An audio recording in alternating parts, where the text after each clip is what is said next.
Hello, my beautiful Bravo lovers. What's going on? It's that time of the week again. It's time to review and recap the latest episode of the Real Housewives of Beverly Hills. We've got a lot to talk about. I'm going to do this review just a little bit differently this week. We're going to treat it as a little coffee talk, and we're going to talk mainly about Erika Jayne, Erika Girardi. Erika knew everything. So let's get into it. Before we get into all of the Erika drama, I do want to point out that a lot of important conversations about race happened this week, and it was very productive, and this whole episode in general is worth watching. I think this is the way we need to be having these difficult conversations on the Real Housewives platform. Roni, I'm looking at you. Y'all need to listen. Open your ears, listen to other perspectives, discussing it, hearing each other, and listening to struggles. So there was a scene at dinner, a lot of important conversations about race and diversity and the struggles about being Black in America. It happened. It was very productive. I recommend watching this week's episode. So let's get into the actual episode. So it opens up where we left off last week after Garcelle brings up that Tom calls Erika every single day. Erika freaking out and is in hysterics in the bathroom, which, give me a break. Give me a break. So I've had the week to digest this, and I don't believe Erika for one freaking second. I think she is keeping information from not only us, but her quote-unquote friends on the show. I think she's hiding stuff. I think she's painting a narrative to benefit herself. There, I said it. So once Erika vacates the bathroom, she joins everyone else back on the couch, and Rinna cozies up right next to Erika, which I found that a little bizarre. And I'll tell you why in a second. But anyone else find it strange that now Erika can find appropriate eyeliner to wear and it's not running down her face in this scene? Yeah, things that make you go, So now I get it. I get that this is a hard, tough time for Erika, but come on. The theatrics of it all is growing real stale real quick, but secretly I'm here for it because it's making for a really great season. So Garcelle, she gets up and she wants to leave the situation. Seeing Rinna so close to Erika and essentially taking Erika's side has blindsided Garcelle, especially since they're supposed to be building a friendship, paving a better relationship. It's just as if Garcelle felt like, well, damn, we're supposed to be building a friendship here and repairing what was broken, and you won't even stand up for me. Rinna won't even have Garcelle's back and say, hey, Erika, Garcelle didn't mean this in a bad way. She really didn't. And I think that really hurt Garcelle to the core. So Kathy then gets up and she talks Garcelle into staying and going back to join the other ladies. So Garcelle is explaining to Erika that she didn't do what she did to hurt Erika, and that was never her intentions. She just thought that because Erika was already sharing so much on this trip that it was okay for her to bring it up, which is totally valid. Erika has brought up the car crash, the cheating rumors, the house that she has never seen. So Erika's sharing all of this stuff, and Crystal is telling Garcelle this. So Garcelle is like, okay, well, she's sharing so much already, then I guess it's fair game, which, valid. And Erika, in her deep voice, is all, it's okay, Garcelle. You don't need to leave. It's fine. It's fine. It's okay. Don't worry about it. I'm okay. It's all good. You don't need to leave. Garcelle, it's okay. Come on. Like, when have you had this raspy, like, smoker, it's okay, Garcelle? You've never had this voice before. I call BS. I call BS. And here's the thing. This has nothing to do with Garcelle. It has nothing to do with her. Something else is going on, which, spoiler alert, it is. And it's really, really bad. Sutton, though, nailed it in her confessional. Sutton says that this isn't about Garcelle. It's about Erika and her problems. It makes me think, is Erika being open and honest with us? Which, is she? Comment below.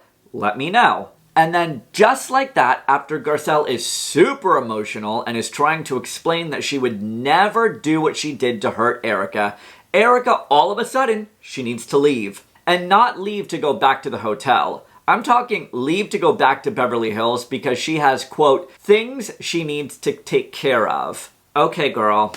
Okay, I see you.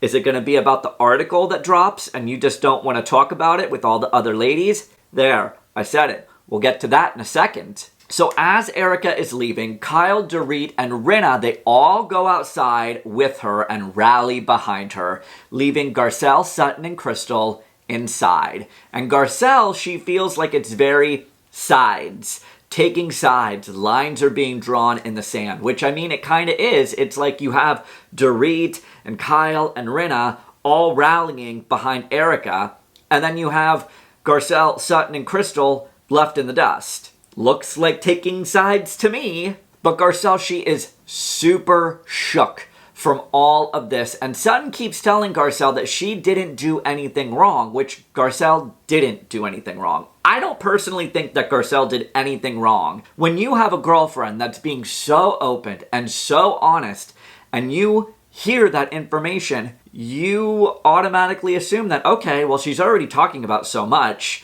This is like nothing compared to everything else she's going through. There, I said it. So Kyle, Dorit, and Rinna, they come back inside after seeing Erika off, and Rinna asks Garcelle, why do you feel like you had to do that to her in the moment? What a mean, rude thing to say to Garcelle. Rinna, you are being dirty and you are being calculated. Why does that even matter? Erika has been so open and honest with everyone that Garcelle assumed it was fair game.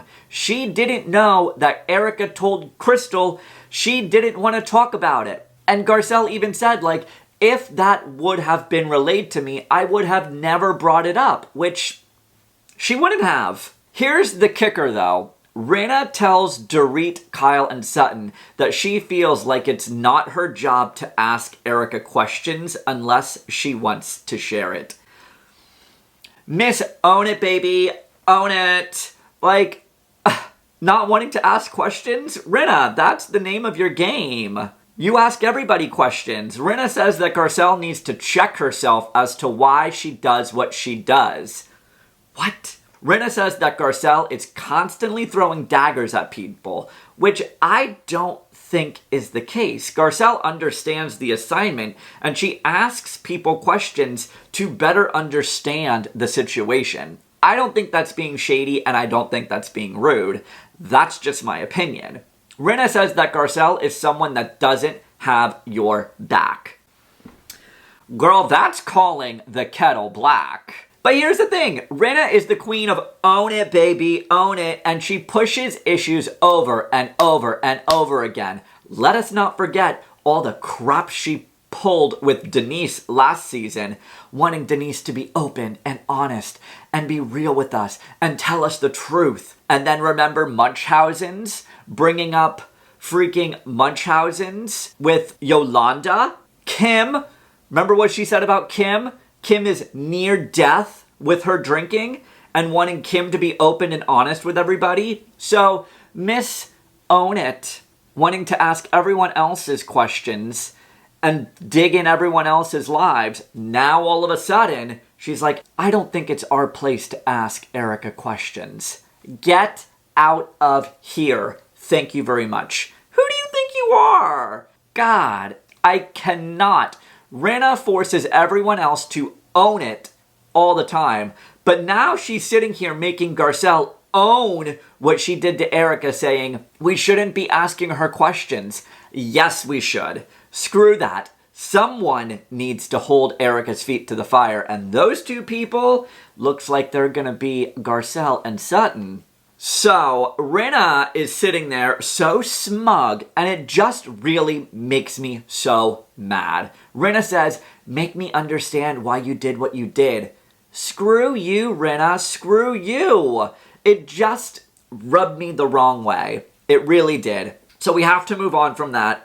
Going on to the new day, and a lot happens. The LA Times article is dropped. The rise and fall of Tom Girardi and Erika Jayne. So, I have read the article, and we are going to discuss it. So this article came out on December 17th, 2020. There's a timeline of where we're at within this season. It is December 17th. I have the article up on my phone right now, and y'all, it is bad. There we go. I'm going to paraphrase some of this article. He stands accused of stealing millions of dollars from vulnerable clients, including Indonesian children orphaned by a plane crash and a burn victim in the Pacific gas and electric pipeline explosion. His creditors have demanded payment in court, among them high-interest lenders, fellow lawyers, a security company that once guarded his Pasadena mansion, and his first wife. Nearly all the attorneys who worked at his firm, Girardi Keys, have left, including his own son-in-law, and last month Jayne petitioned for divorce. At one point, I had about 80 million or 50 million in cash. That is all gone. Girardi acknowledged in testimony this fall about another client's fund. "I don't have any money." He don't have any money, y'all. It's crazy. In court filings last year, a company that loaned money to Girardi Keys for business expenses suggested Girardi improperly funneled more than 20 million to Jayne's entertainment company. Wild. He has bristled at allegations that he diverted firm assets for lavish living, but his lawyers admitted in court this week that he has been unable to tell them what happened to the money. What happened to the money? Where did that money go? Where did that $20 million go?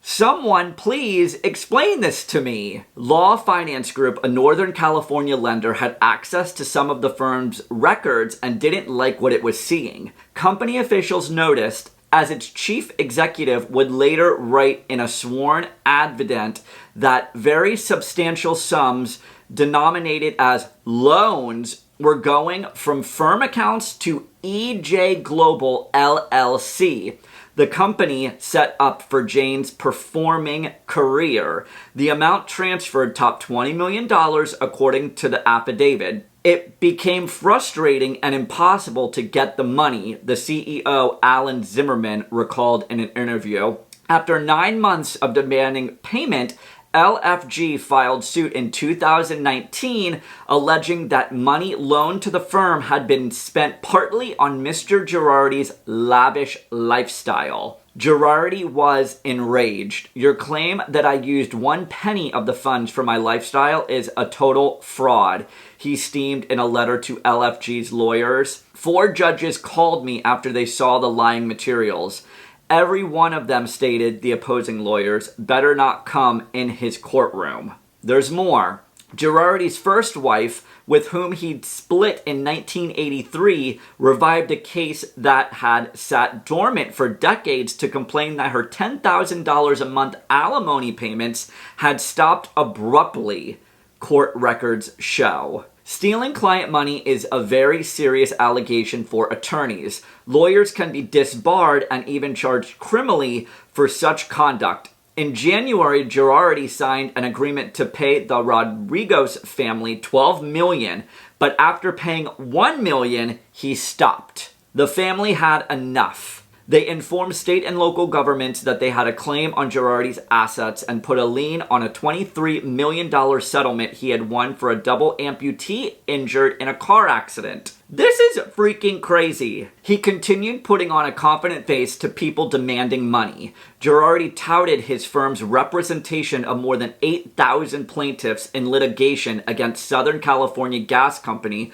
over the massive Porter Ranch gas leak, telling a creditor in a letter this summer, "I believe a very conservative estimate as to the settlement for our clients would be in the 900 million area."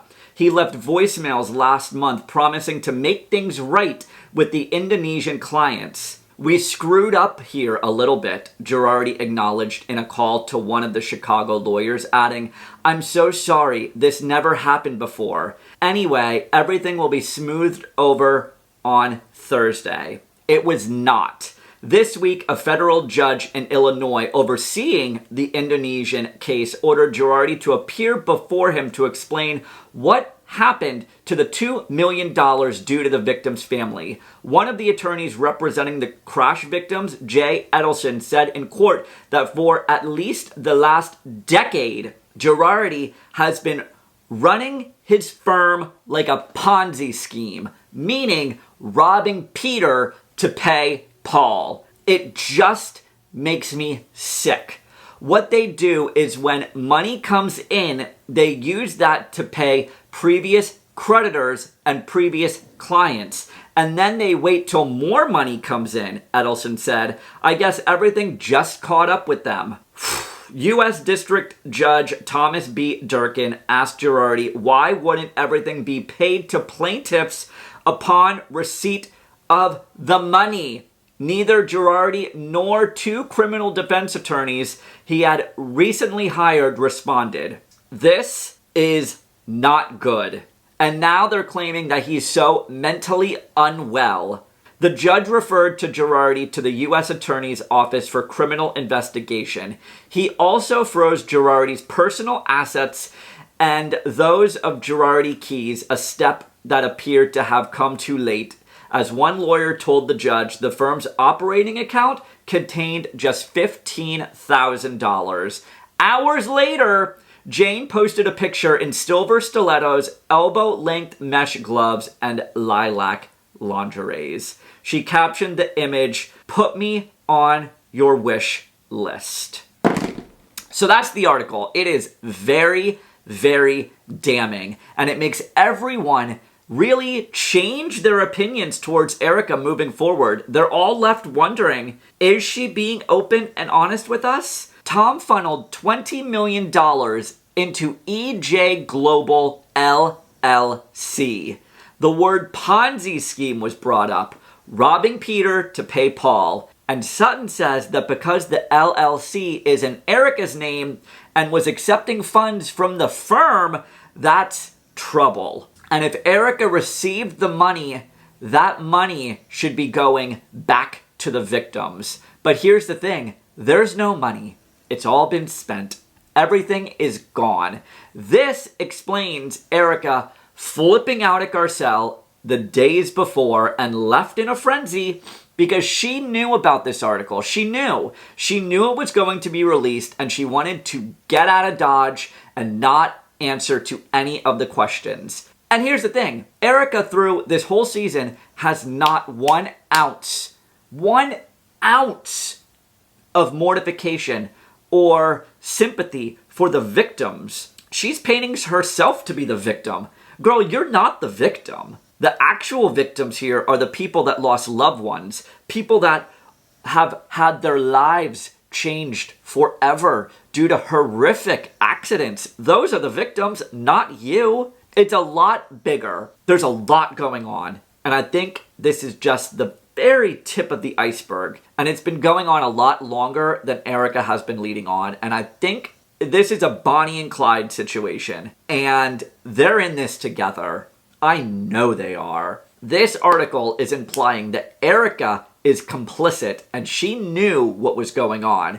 I mean, how do you not know that $20 million is put into your LLC account? Come on. How do you own a business and not know where money is coming in from? If Erika's name is on the LLC, she is responsible for that money. Sutton says, if the devil himself puts money into your LLC, you are responsible for it, which That is the truth. All of this money was stolen to fund their lavish lifestyle. And by extension, Erika is to blame and is guilty.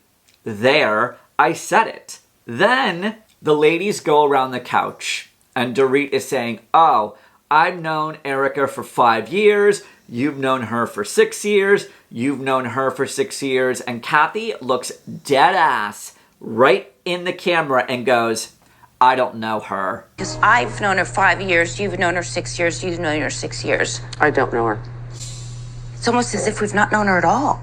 Whew! Because Kathy knows what's up. She doesn't want to be called into court as a character witness for Erika Jayne. Kathy knows what's up. That moment had me. She pulled a Mariah Carey and goes, I don't know her. I don't know her. But do any of us really know Erika at this point? What is the truth? So we end this episode with the group getting back together without Erika. Sutton requested that everyone meets, but requested Erika not join them. So this is where we see the fallout between Sutton and Erika begin. So here's another layer of craziness. Erika posted the night before the group met pictures of Tom's mistress and text messages on Instagram. Everyone is so upset that Erika didn't mention that to the ladies. Again, what's the truth here? Erika just seems to be picking straws and picking and choosing what she's going to say and leaving things out. And now it's crumbling. It's just crazy. Also, she told Garcelle there was no third party. But here she is posting pictures and text messages of the cheating rumors. And apparently her divorce lawyer was so mad and made her take those posts down immediately. Well, no crap.